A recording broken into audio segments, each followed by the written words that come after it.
It's not over, but some seem determined to make it feel that way. Tonight, President Bongbong Marcos breaks his silence on the Supreme Court's ruling that shelved the impeachment case against Vice President Sara Duterte, and his words raise more questions than answers.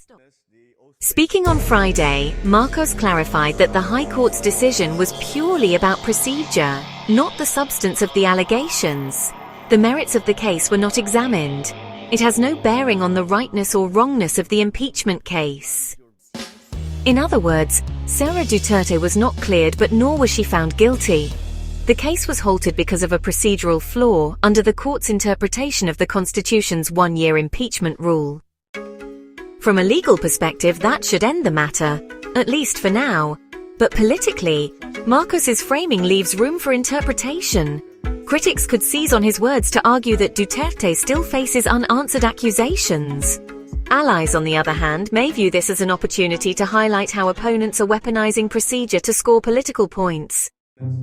Marcos denied influencing Congress on the outcome, insisting it would be highly improper for an impeachable officer like him to interfere.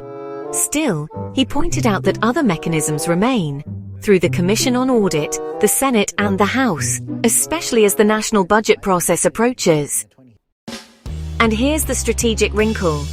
By emphasizing that accountability can still be pursued properly, Marcos both upholds the court's authority and signals that the fight over impeachment rules isn't over.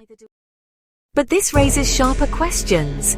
Is the president seeking to keep political pressure on Sara Duterte without openly siding against her?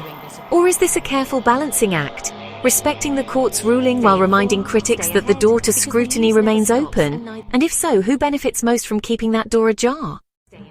One thing is certain, the legal fight may be paused, but the political battle is still very much alive. This story is far from over, and we'll be here to unpack every move, every statement, and every ripple it causes.